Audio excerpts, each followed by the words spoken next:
Okay, so here we go. We're starting our approach to the tunnel. And so you can see the initial rock cut heading into the tunnel itself. So this tunnel is known as the McDermott Tunnel. Some people also refer to it as the Jumbo's Cove Tunnel because it is nearby to a place called Jumbo's Cove.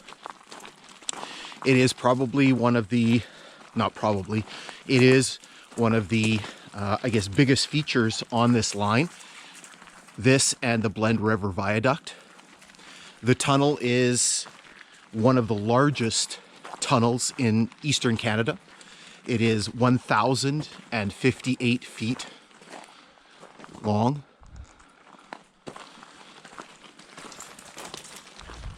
Not as well known as some of the other tunnels in the area. So west of Thunder Bay, there's a tunnel called the Flett Tunnel. And that one is very, very well known and very popular, but that one isn't as long. So here you can see the height of the cut. So it's probably right up to the top there. It's probably about 50 feet. You'll notice how kind of cool and damp it is inside the cut. So you can see, even though it is the third week in May, you can still see some, almost the end of May, you can see the some vestiges of snow and ice here. And again, you can see the height of the surrounding rock cut. All right, so we're gonna make our way through the tunnel. Just a quick note about this segment of the video. So the part that led up to the tunnel, obviously you can see by the vegetation, was filmed at a different time.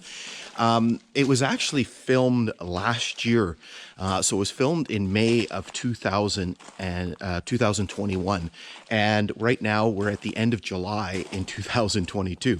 Now, just to kind of fill you in as to kind of what happened in the meantime, basically we had filmed the segment where we went through the tunnel. Now, in the meantime, some information had changed regarding kind of the stories that I'm going to tell you as we kind of go through the tunnel. So I came back this past spring, so in May of 2022 to film the segment here, and I did. Unfortunately, the video didn't turn out exactly how I liked it, and so this is why we're back again to try to refilm this segment and basically talk a little bit about kind of the history of the tunnel and some of the kind of very interesting and unfortunately very tragic story of the tunnel. Now here you can see basically the approaches to the tunnel. It looks a little bit different in the summer as opposed to the spring. A lot more kind of moss, obviously a lot more sort of vegetation. Here you can see sort of the deterioration that's happened with the outside of the tunnel with the concrete work. You can see a lot of the concrete has begun to flake off. It's exposed kind of the reinforcing steel, the rebar that makes up the reinforcing work. So you can see this on both sides of the tunnel. So the concrete work on the tunnel was actually done in the early 1980s, so around 1982, 1983, and that was done basically in response to a big issue with this tunnel, which was a considerable amount of rockfall that was occurring over time, and there was actually warnings with the train crews that they were to proceed with caution through the tunnel because of the constant rockfall. You'll notice that there are ties still in place, and you're going to see this as we move through the tunnel. So you can see there's one here. There was actually one just back over there. So here you can see we're entering kind of what is known as the northern portal of the tunnel. You can see obviously the required graffiti on the inside. And so again, you can see the concrete work extends several feet inside the tunnel.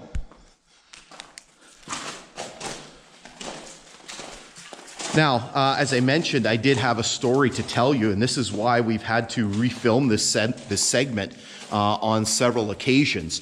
So the work, I'm not sure exactly when the work on the tunnel began, but certainly it was underway very, very early. So we're talking about probably in the latter half of 1911 and certainly in the beginning part of 1912. And So basically where this whole story sort of gets going was that in the, I guess, I'm trying to think what year it was, I guess in the late, latter part of 2020, I had posted a picture on social media of this tunnel that had been taken in the 1930s. And I'll flash that picture up. So there's going to be lots of little pictures being flashed up as we, as we do this.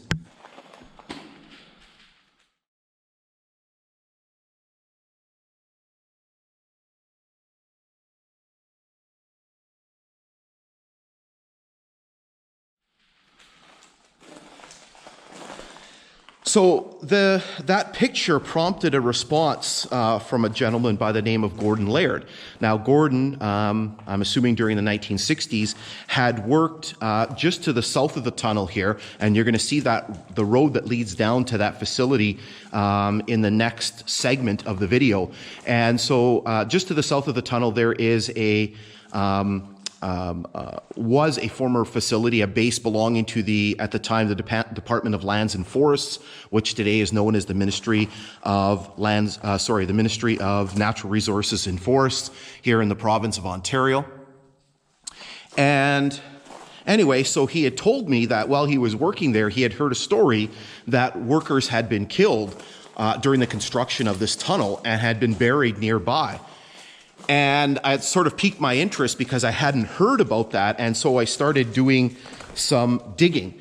And my first sort of inkling that this story had some validity to it was in, shortly thereafter, I found an article from a magazine called the Labour Gazette. And this article was published in February of 1912, and it had mentioned that there were workers that had been killed constructing the Canadian Northern Line. And so that was, kind of the catalyst to kind of continue to dig into this story.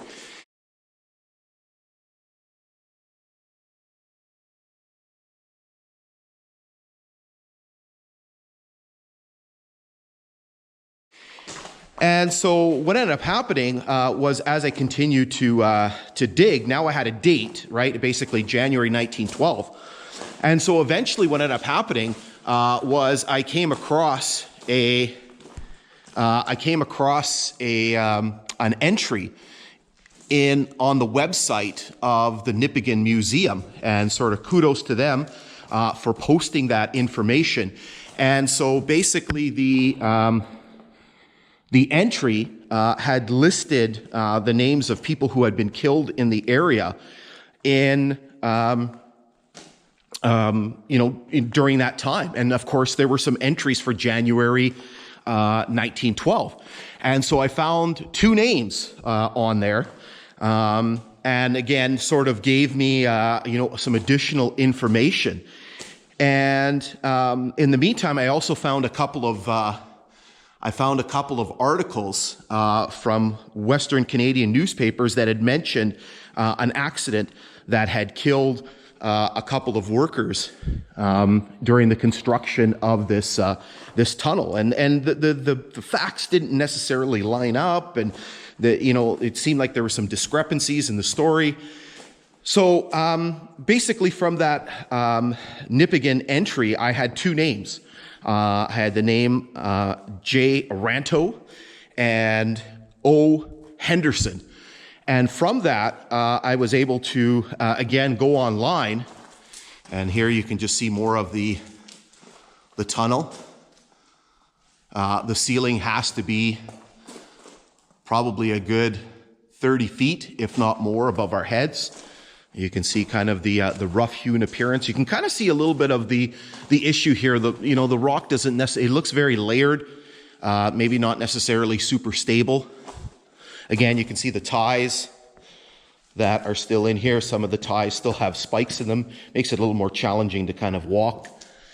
Anyway, so the two names, J. Ranto and O. Hendrickson, and from there, I was actually able to go on the Thunder Bay Public Library website, and I was actually able to find a date for an obituary. And so I reached out at the time with certainly with the COVID restrictions that were going on. I couldn't go there physically, but I reached out to the Thunder Bay Museum. Many thanks to the curator, Michael DeJong. And so he was able to arrange for me to get a copy of this obituary, which turned out to be an article. And again, I'm going to flash up that article for you to see.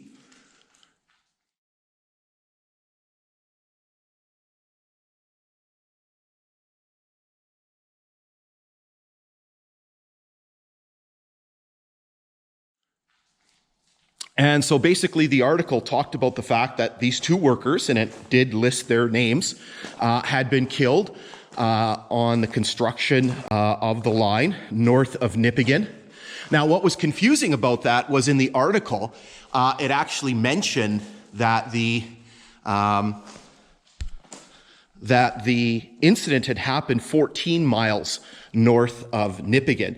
And that was that threw me for a loop a little bit, because obviously there was no tunnel. It did mention specifically a tunnel, but there's no tunnel north of that distance north of Nipigon. And obviously the mileage on this tunnel was different. So it said 14 miles. Now, when you do, sometimes when you're doing history work, you have to kind of wear a lot of different hats. So doing a little bit of sleuthing, what I was able to figure out was basically, if you take those two numbers, if you take 14 miles and you reverse the numbers and it becomes 41 miles, this tunnel is actually 41 miles north, railway miles north of Nipigon. So that sort of started to kind of all come together. Here you can see more of the concrete work. So we're probably a little bit more than halfway through the tunnel. And so you can see these two pillars here. Looks like there's a metal rod or something that's hanging from the ceiling there. And so obviously now that sort of confirmed the story, and it did confirm that the two workers were buried nearby. Now, this is not where the story ends, because the other part of the story is that I wanted to kind of try to find where the graves were located. And this is where sort of, and you see there's another pillar here. This one's quite large. It's probably, maybe 12 feet or more wide. So it's pretty large concrete pillar.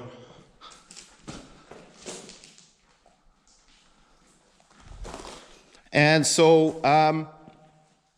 what ended up happening was a lady who has a camp nearby down by Jumbo's Cove, which is just to the south of the tunnel here. You can actually see there's water dripping down. We had some rain over the last couple of days. So you see these ties are all wet. So there's water dripping from the ceiling. And so her name was Karen Johnson Shepherd. And so she picked up the story a little bit, obviously piqued her interest, having a property nearby. So here you can see yet more concrete work. You can see some of the rock fall that's come down over the years. And so this one is quite wide, this concrete pillar. And so what she did was a few important things. So first of all, she actually tracked down, I don't know why I didn't think of this, she tracked down the death certificate. And the death certificate actually had different names on there. I believe the name Ranto was Rance, and I believe the name Henderson was Hendrickson. So that sort of threw a little bit more sort of confusion into the mix. Here you can see yet another pillar. And then what she did was she was actually relaying the story to some friends. And one of those friends, a gentleman by the name of Jerry Adams, Jerry used to live in the nearby community. So there's two nearby communities. We mentioned that already. So McDermott, and then the First Nations community, Biinjitiwaabik Zaaging Anishinaabek. So he used to live in McDermott, and his property was bought by the First Nations community. And he basically told Karen, he said, I know where these graves are. They used to be on my property. And so basically we were able to locate where the graves were. So I'm going to show you a picture of the graves very shortly. And then the other thing that Karen was able to do, she was actually able to locate, so you can see these two massive concrete pillars here. She was actually able to locate an article that had been written by one of the co-workers of the two men, and that appeared in a Finnish newspaper by the name of Vapassana.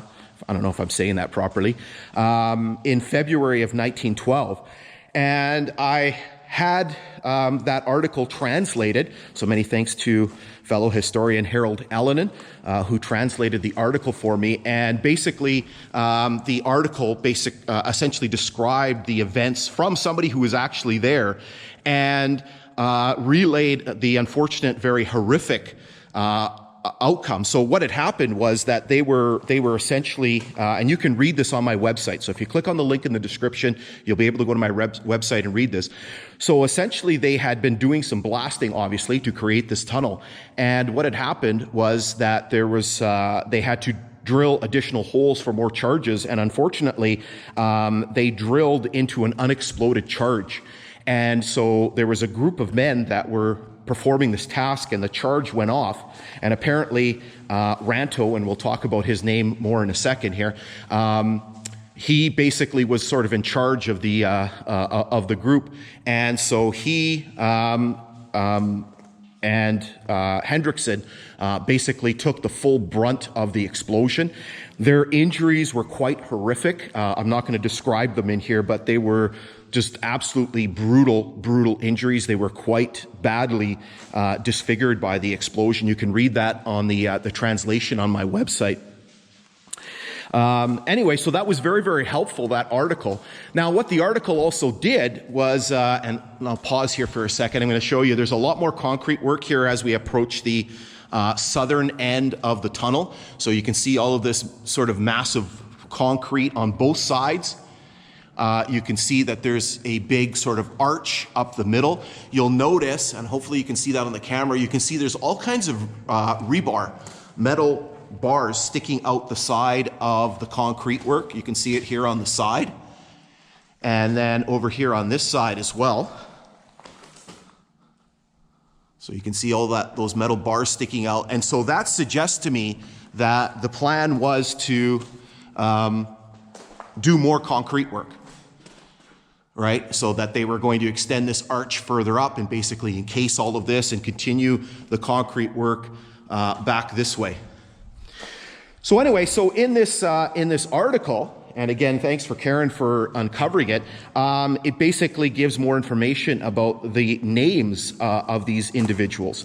And so J. Ranto, as he was reported in the newspaper, his name was actually, his English name would have been John Ranta, and his Finnish name, so he apparently had immigrated from Finland about 6 years earlier.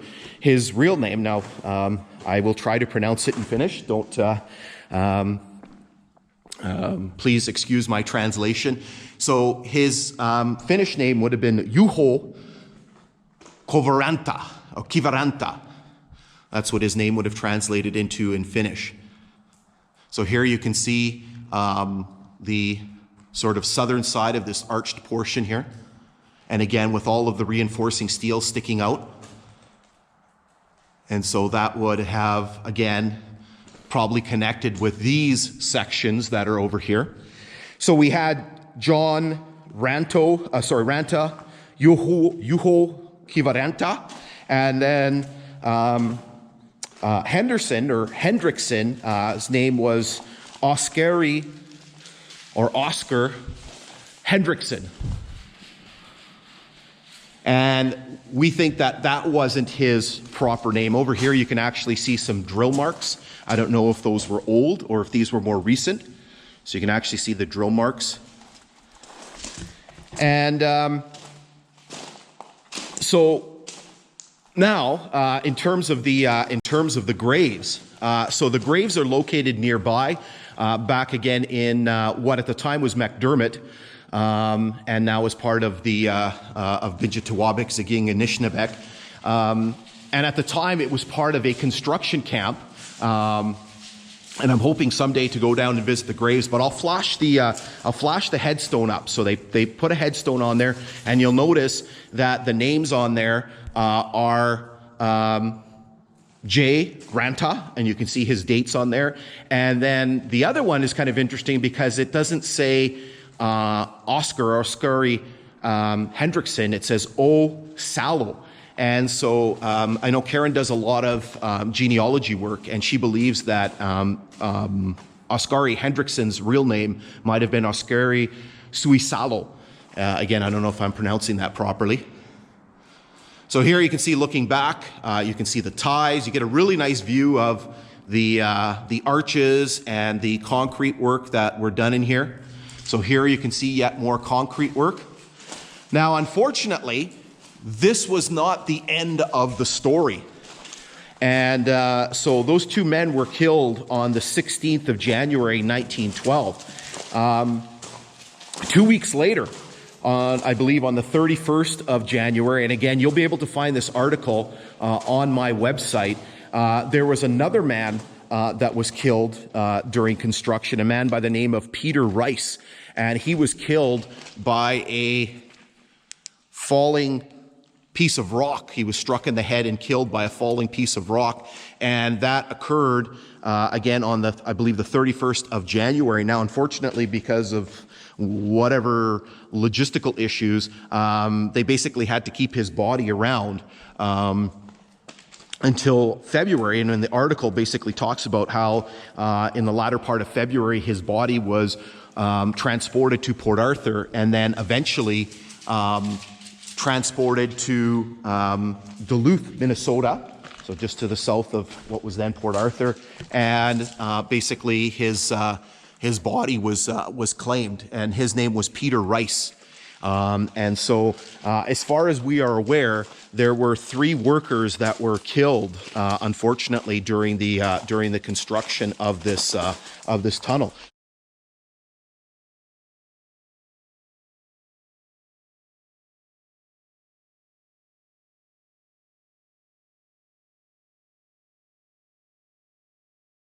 So here we've exited the tunnel, obviously. You can see basically as we're heading towards the south here, you can see the large sides of the rock cut leading into the tunnel. A little bit harder to see here now with the vegetation that's sort of growing up. But you can see sort of the southern portal here, the facade. Again, you can see the deterioration that is happening. So up on the top there, you can see basically how the concrete is flaking off, exposing the reinforcing steel. And then here you can see the concrete that is sort of flaked off, and you can see again all of the required graffiti on the entrance to the tunnel. And here you can see sort of the western side of the rock cut.